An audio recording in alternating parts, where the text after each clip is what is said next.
In the headlines, African unions meet on Niger crisis as 6 Nigerian soldiers, 10 suspected terrorists are killed in a fight. Suspected terrorists kill 1 person, abduct Emir's son alongside 6 others in Zamfara. 19 states to witness heavy rainfall that may lead to flooding. And on the foreign scene, at least 24 persons killed in India after heavy rains. Hello there, good evening and welcome to the news update on Trust TV. I'm Abdullahi Ahmed.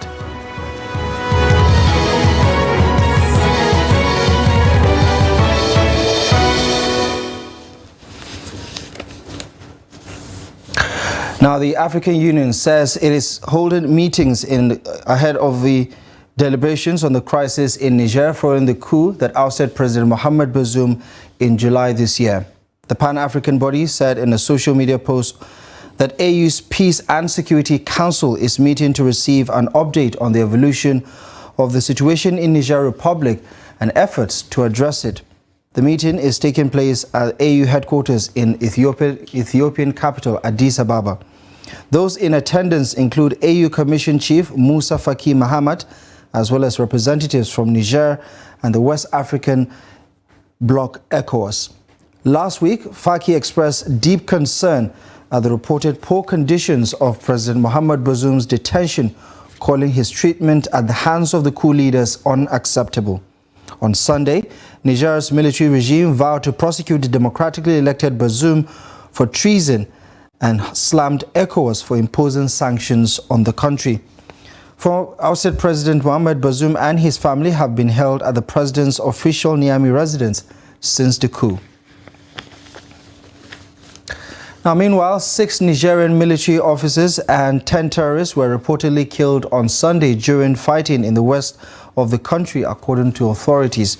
Suspected terrorists on motorbikes ambushed the troops near the western town of Sanam on Sunday, according to a statement issued by the National Guard High Command. Sanam is in the Tillaberi tribe border area where Niger meets Mali and Burkina Faso, a region where attacks are common. On August 9th, 5 soldiers were killed in an attack in the same area, according to the military regime that has been in power since the overthrow of President Mohamed Bazoum on July 26th. In a related development, the closure of the Nigerian border with Nigeria as a result of the coup in Niger Republic has led to a weekly loss of 13 billion naira. Stakeholders under the aegis of the Arewa Economic Forum said this in Abuja, that northern Nigerian businessmen have over 2,000 containers of perishable goods that are stranded due to the border closure. Chairman of the forum, Ibrahim Shehu, said according to 2022 statistics, formal trade between the two countries, Niger and Nigeria, accounts for $234 million, while informal trade is roughly estimated at $683 million, mostly in perishable commodities. Ibrahim Shehu also noted that the Nigerian population is about 25 million and about 70% of the people live in towns with close proximity to Nigeria. He said Nigerians depend on Nigeria for most of the essential goods they consume on a regular basis, and Nigerian businesses are reliant on the customers they get from Niger Republic.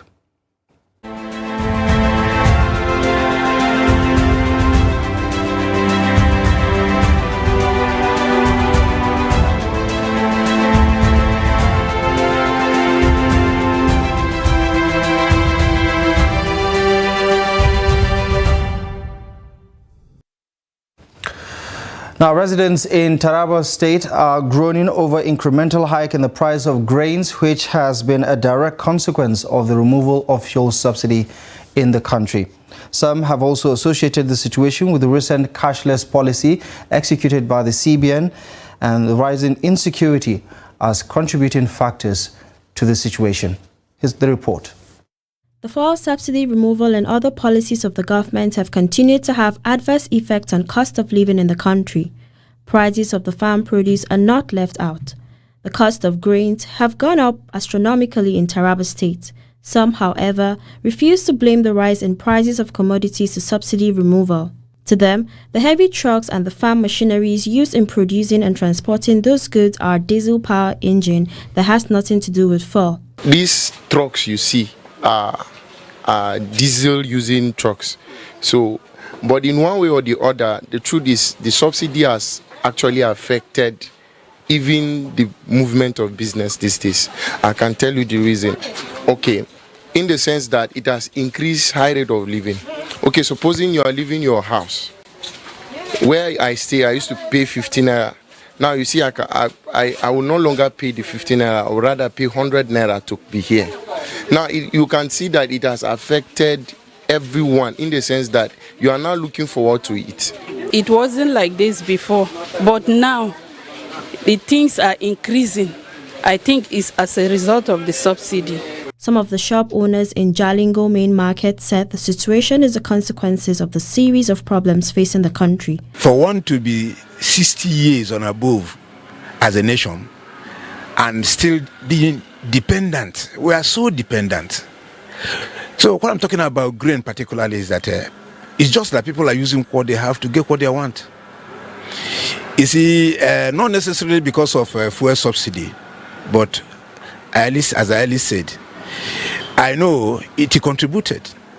For the chairman, Amana Farms and Grain Supply Taraba State Chapter, hike in prices is caused by high cost of premium motor spirit, popularly known as petrol. The issue of this fuel subsidy too also contributed, because if you can discover that sometimes if you went to the village when you buy a goods there and then you convert it to the headquarters, the transportation as of then, maybe a bag is going to consume, let's say 500 naira to take it to the where you will sell it. As at now, the bag will not, you will take almost 1,000 plus before you will now bring the bag to the where you are going to sell your grains. Both the residents and the marketers are appealing to the government to hasten the distribution of palliatives to cushion the effects of hardship on the people.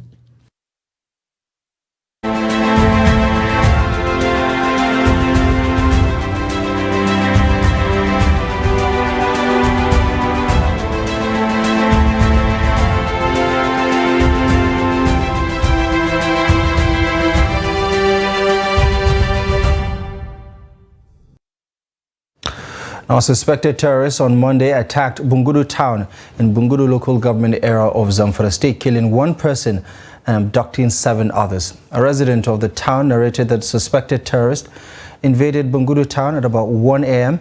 and started shooting sporadically, killing one person in the process. He said among the 7 other people who were abducted, one was the son of the emir of Bungudu, identified as Abdurrahman Hassan, and the former state program officer of the International Fund for Agriculture Development, IFAD. Now, Bungudu decried that despite the attack being in the town, which is just about 20 kilometers from Gusau, the state capital, terrorists operated in the town for several hours without the intervention of security operatives. He alleged that the present administration is not doing enough to address the constant attacks in Zamfara state and in general, and Bungudu local government area in particular, which has come under so many attacks virtually on a regular basis despite their proximity to the state capital. Now, the National Human Rights Commission in Zamfara state says it frowns at the extrajudicial killing and illegal arrest of persons accused of being armed bandits informants by volunteer groups popularly known as NSAK. The state's coordinator of the commission, Abdullahi Abubakar, disclosed this while speaking with journalists in Gusau, the Zamfara state capital, over the renewed spate of attacks across the state. He said the commission is currently investigating 5 cases of extrajudicial killings and illegal arrest across Zamfara. The report. According to Abdullahi, there are many of such cases in Zamfara state which the commission is investigating in order to ensure justice for the victims and prevent future occurrences, even as he calls on Governor Dauda Lawal to move fast to engage residents of the troubled communities to discuss ways they can collectively join to tackle the insecurity in the state. We need to sit down with major traditional leaders in the area. That's the emirs, the district heads. They know they should identify the people that they know. Then from there, he should also sit down with all security personnel in that local government. Abubakar urges the military, which is launching the ongoing offensive against the armed bandits, to change the strategy because despite the efforts of the troops to rout them, they are, however, emboldened daily and the military has not been able to capture any of their leaders. Even though the security personnel are doing their best, especially Nigerian Air Force and Nigerian Army, even the Nigerian police too, they do have some arrests. The Nigerian Air Force are doing attacks. The Nigerian Army are doing their own. That's the ground truth. But it's not the way to go, and it's not enough because there is no day that will pass without hearing an abduction in the state, without hearing from 2-3 local governments. There are killings, there are abductions, even through the federal roads. They do block the roads and fight all the commuters. Yes, the commuters. So there is a need for them to change this time. And what I feel is I should still go back to the engagement with the locals. The National Human Rights Commission NHRC coordinator called on federal and Zamfara state governments to be proactive to stop the spate of attacks, abductions, and killing of innocent citizens by armed bandits to ensure peace return to troubled and rural communities, to enable farmers to go about carrying out their lawful activities without fear of being attacked. Still talking security, the Oyo State Police Command has arrested a 40-year-old man for selling his one-day-old grandchild for the sum of 700,000 naira. The police paraded the suspect alongside other suspects arrested for different crimes across the state. The report. Child trafficking in Nigeria has become an issue of concern that continues to plague the country, posing a serious threat to the safety and well-being of children. As part of efforts to stem the tide of trafficking, a team of police operatives attached to Oyo Command Monitoring Unit apprehended a grandfather who harvested a day-old baby girl from a teenage mother to a criminal cartel that operates a baby factory in Abia State. The suspect further explained in details how he moved the day-old baby to Abia State, where he sold her to the owner of a baby factory located at Obeyi Okwa West in Abia State at the rate of 700,000 naira only. The suspect further explained why and how he moved the day-old baby to Abia State, where he sold her to the owner of a baby factory located at Obeyi Okwa West in Abia State for 700,000 naira. Because of my daughter done a mistake for pregnancy. So as he done the mistake, so as just as born the baby. So as a situation of Nigeria, I can't take care of him, and my baby can, my daughter can take care of the baby. That's why I took the baby to the Abia State. Madam said that you have more money that wants help you to train the baby. After today, they will turn the baby back for me, and I now agree because I was smart. I want to go back to school. I now agree. I now go. I don't know that my dad wants to sell the baby. The suspected buyer of the baby says she bought the baby following a request from a couple who are childless. The couple have been looking for a baby for long. Other suspects arrested by the command include armed robbers, secret cult members with dangerous weapons, and hoodlums who specialized in stealing cars, among others. Now, 19 states are likely to witness heavy rainfall, which might lead to flooding in pockets of areas in the affected states between August 14 to August 18 this year. Now, the National Emergency Management Agency, NEMA, Southwest Coordinator Ibrahim Farinloye, in a message says the prediction was made by the Flood Early Warning System Central Hub at the Federal Ministry of Environment. According to him, the flood would affect the following locations in Delta, Ekiti, Ondo, Nasarawa, Ogun, Oshun, Lagos, Cross River, and Nasarawa State. Other states include Bauchi, Jigawa, Adamawa, Kwara, Zamfara, Sokoto, Benue, Imo, and Abia states. The NEMA official warned those residing in such areas to take precautionary measures ahead of the stated date. Now you're watching the news update on Trust TV. Coming up ahead, we take a look at ways of tackling Nigeria's growing poverty. Details of this and many more stories coming up ahead after the break. Hello and welcome to Book Review on Trust TV, where we talk to African and international authors. You'll see if you're reading a Chinua Achebe book, you can almost hear the Igbo behind the English. From memory, I was able to come up with that. Of course, I also had to do research. You know, I tried to tie it to colonial era. I wanted to show the impact they had in on the Fulani culture when they came. Teacher librarians are those who are librarians, but they also teach. They teach the use of library, the use of books. Because if you don't teach, these children, make it part of them, they will not be in love with it. And then you have to select, the kind of book that would encourage them to read.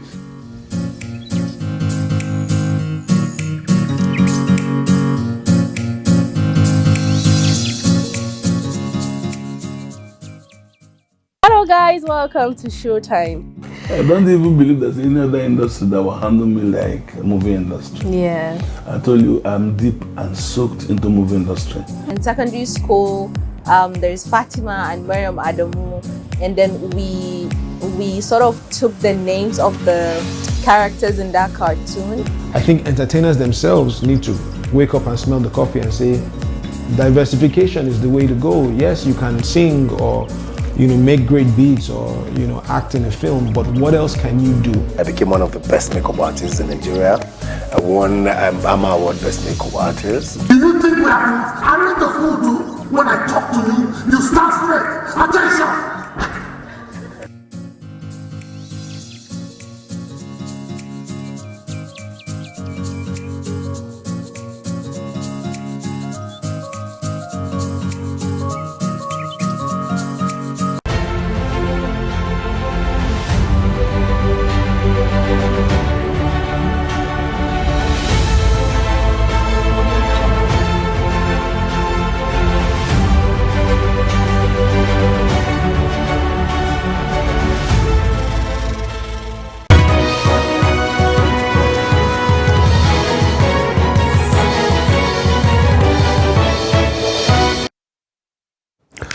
Welcome back to the news update and thank you for staying with us. Here's a reminder of our top stories at this hour. The African Union meets on Niger crisis as 6 Nigerian soldiers and 10 suspected terrorists die in a fighting in the southern part of this country. Suspected terrorists kill 1 person, abducts Emir's son and 6 others in Bungudu local government area of Zamfara state. Now, empowering youths to acquire skills and supporting small and medium businesses have been identified as a panacea to tackling Nigeria's rising poverty. A cross-section of respondents in Makurdi, the Benue State capital, made the observation while speaking to Trust TV's correspondent Jimmy Azande. His report. The respondents are of the opinion that addressing the current economic realities in the country required pragmatic approach to youth empowerment through skills acquisition to guarantee self-reliance. Because government is not helping matters. Like now, I want to say is that it doesn't matter your background, it doesn't matter your education qualification. But if you find yourself by doing one thing or the other, God will bless you of that what you are doing. Like I learn handwork, and it is the handwork that is helping me. I'm taking care of my family. They are going to school, we're not lacking. So, but if you depend that you do government work, government can feed you as what is happening this time around. Others said formal education alone is not a solution to rising youth unemployment. It must be supported with relevant skills for sustainable development. I am encouraging youth to go back to skill acquisition because it is self-employed. Because this can make you to raise money by yourself, and then it will also give finances to you yourself and the family and also the society. The youth nowadays, if they should go to school, they solely depend on the formal education that they acquire from school and go out looking for white-collar jobs and all of this. But what is necessary in this current situation of Nigeria economy? What we want is handiworks and everything, and other crafts that can enable us to be self-employed. So my advice for the youth is that we should not solely depend on the formal education that we acquire from the university or other schools. We should go forth and look for other vocational skills to help our life and earn a living. Because as far as you have something doing every day that you come to your shop, you discover that God will bless you with something that you take to your house. So, but if you depend on people, sometimes maybe you go to them, you will not find anything. So it will not even help you with anything, you'll be frustrated. So for you not to be frustrated, it is when you have something doing. Handwork is very, very important in this life. As the present administration fine-tunes its palliative measures to cushion the impact of petrol subsidy removal, the respondents say encouraging self-sustainability amongst youth is necessary to build a strong and resilient economy. Jimmy Azandi, Trust TV News, Makurdi. And the Nigeria Civil Aviation Authority has urged airlines and other service providers in the sector to comply with the Nigeria Civil Aviation Regulations 2022 on insurance cover. NCAA Director General Captain Musa Nuhu, in a statement issued on Sunday in Abuja, says the directive was contained in all operators' letters dated August 11th. According to him, the need for compliance is sequel to the coming into force of Nigeria CARS 2022 on 10th of July 2023, which makes it mandatory for all airlines to comply with Part 18.14.1 of the new regulations. Now, he said non-adherence of the regulation could attract immediate sanctions, including the grounding of the specific aircraft and taking enforcement action against any airline or service provider that defaults.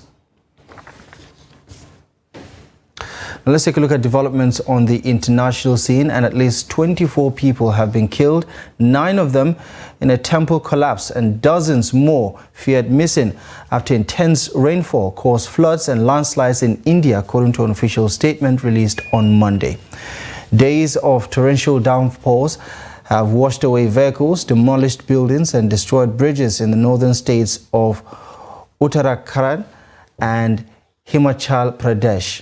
Now, flooding and landslides are common and cause widespread devastation during India's treacherous monsoon season, but experts say climate change is increasing their frequency and severity.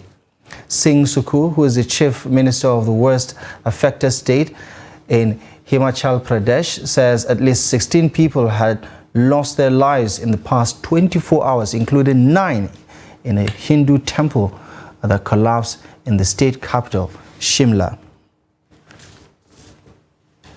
And in sports, the head coach of Nigeria's national basketball squad, the D Tigers, Ugo Odaudu, says the team is determined to return to winning ways as the pre-Olympic qualifying tournament commences in Lagos. The Nigerian side, which has been blowing hot and cold in recent times, has been grouped in the same group as Senegal and Mali. Now, the coach says the team will use the tournament as a springboard as Nigeria plays the opening game against Senegal later on Monday.